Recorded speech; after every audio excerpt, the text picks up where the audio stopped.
নমস্কাৰ বন্ধু বান্ধৱীসকল, এই মুহূৰ্তত আহি পৰিছে দেশ তথা ৰাজ্যবাসীৰ বাবে দিনটোৰ আটাইতকৈ গুৰুত্বপূৰ্ণ খবৰ। হিমন্ত বিশ্ব শৰ্মা চৰকাৰে বৃহৎ ঘোষণা কৰিছে। হিমন্ত বিশ্ব শৰ্মা চৰকাৰে আপোনালোকক দিব 10,000 কোটি টকা।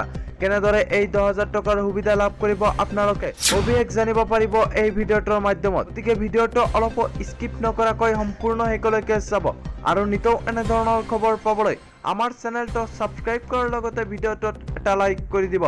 তেন্তে আহক বন্ধু বান্ধৱীসকল, আজিৰ ভিডিঅ'টো আৰম্ভ কৰক। হিমন্ত বিশ্ব শৰ্মা চৰকাৰে কৰিলে এক ডাঙৰ ঘোষণা। ৰিলছ বনালে হিমন্ত বিশ্ব শৰ্মা চৰকাৰে আপোনালোকক দিব 10,000 কোটি টকা। ৰিলছ বনাই ভাল পোৱা যুৱক যুৱতীসকলৰ বাবে আহিছে এটা সুখবৰ। ইয়াৰ পৰা অনুষ্ঠিত হৈছে জিলাভিত্তিক ৰিলছ, শৰ্ট আৰু ফটোগ্ৰাফী প্ৰতিযোগিতা। জল জীৱন মিছনৰ সৈতে সংগতি ৰাখি ৰিলছ প্ৰস্তুত কৰি আপলোড কৰক ছচিয়েল মিডিয়াত। #JJM লিখি নিজৰ ছচিয়েল মিডিয়াত আপলোড কৰিব লাগিব ৰিলছ, শৰ্টছ আৰু ফটোগ্ৰাফ। 31 জুলাইত ৰিলছ, শৰ্টছ আৰু ফটোগ্ৰাফ আপলোড কৰিব পাৰিব আপুনি।